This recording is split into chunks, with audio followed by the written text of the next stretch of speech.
Have you ever found yourself instantly overwhelmed with anger when someone said something offensive or acted unfairly?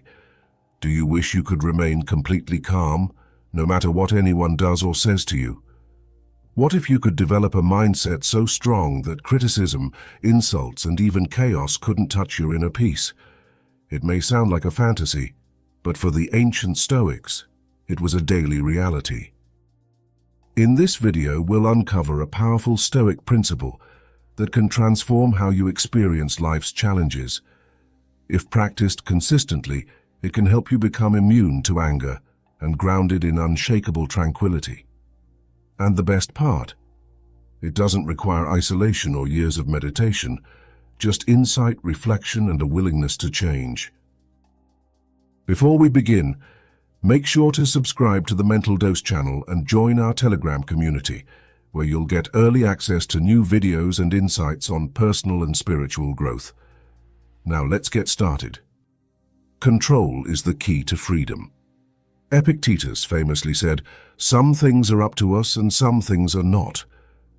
Understanding this distinction is crucial. Much of our anger is born from trying to control the uncontrollable, namely other people.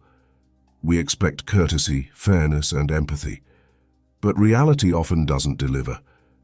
The Stoics teach us that we only control our thoughts and actions. The moment you shift your focus from others' behavior to your own response, you begin to reclaim your freedom. You stop being a victim of circumstances and start becoming the author of your reactions. Let that sink in. Your peace is your responsibility. Now that we've laid the foundation, let's build on it by exploring how to break the habit of taking things personally. It's not about you. Marcus Aurelius reminded himself daily that he would encounter selfish, rude, and irrational people. This wasn't cynicism, it was preparation. When someone lashes out, it rarely has anything to do with you. People react from their own pain, fear, or confusion. When you internalize this, you stop absorbing their negativity. You stop mistaking their behavior for a reflection of your worth. Instead, you become an observer rather than a participant in their storm.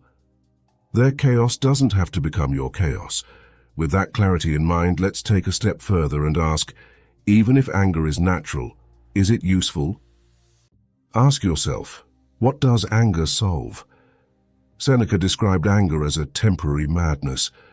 It may feel powerful in the moment, but it rarely improves the situation. Most of us can recall times when our rage led to regret, not resolution. So pause and ask, will this anger change anything for the better? If not, it's simply wasted energy. Practicing this awareness doesn't repress the emotion, it refines it. You learn to choose peace over pointless battles.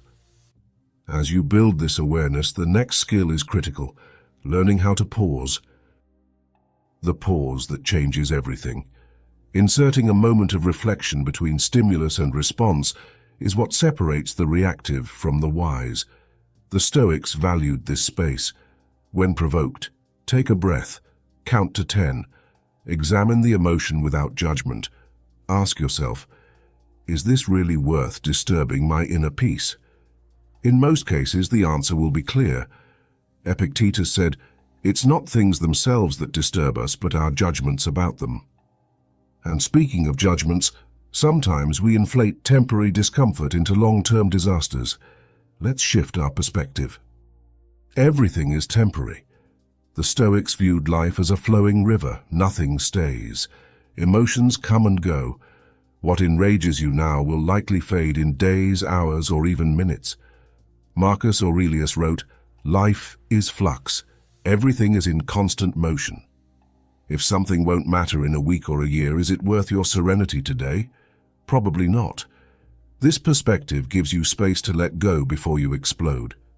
Next, we turn inward and examine what's really fueling that fire. Your ego is not your friend. Anger often masks a bruised ego. We feel disrespected, ignored, or contradicted, so we react. But here's the deeper question. Do you want to be right, or do you want to be at peace? The Stoics urge us to live by values, not vanity.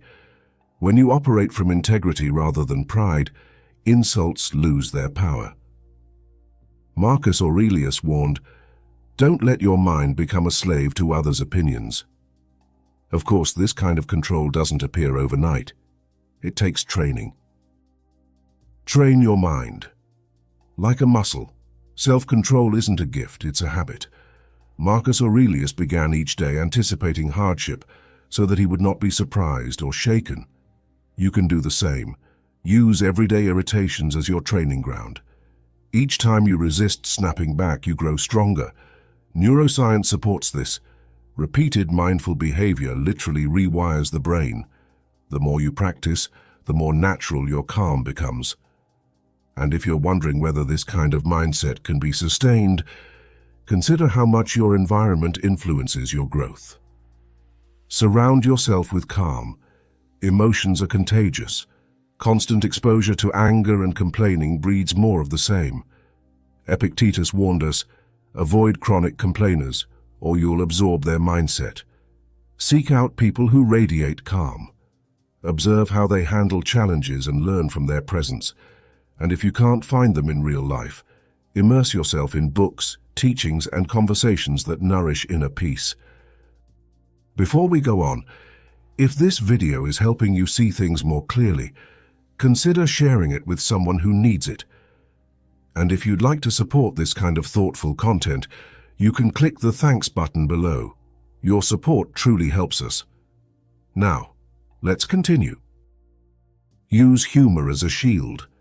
Humor is a secret Stoic weapon. Seneca, despite his seriousness, valued the ability to laugh at absurdity. When someone is rude, sometimes the best response isn't outrage, it's amusement. Laughing doesn't mean dismissing your feelings. It means refusing to give negativity more gravity than it deserves. Humor diffuses tension, protects your clarity, and keeps your dignity intact. And when humor isn't enough, sometimes the answer is detachment. Practice emotional detachment. Emotional detachment isn't coldness, it's acceptance. When we cling to expectations or outcomes, we suffer. When we release our need for control, we become free. The Stoics practiced this as a daily art. Imagine letting go of the idea that people must act a certain way. Imagine accepting each moment as it comes. This is not passivity. It's powerful clarity. The world flows, and you remain centered. Let's bring all of this together with one final perspective shift. Make it your personal challenge. Every time you're triggered, see it as a test. Can you respond with grace instead of fire? Can you make calm your definition of strength? The Stoics believed that life was the ultimate training ground. Every insult, every disappointment, every provocation is a chance to master yourself. And each time you succeed, you reinforce your inner freedom. If you've made it this far, you're not just watching a video, you're committing to a better way of living. Stoicism teaches us that anger is optional, that peace is a practice, and that you always have the power to choose your response. So, here's your invitation. Comment below and write, "From now on, I choose peace." Let it be your commitment, your anchor. If you enjoyed this video, subscribe to Mental Dose for more daily insights into Stoicism, psychology, and personal growth. Turn on the bell so you never miss an episode, and share this with someone who could use more peace in their life. Thanks for watching. Stay grounded, stay aware, and above all, stay free.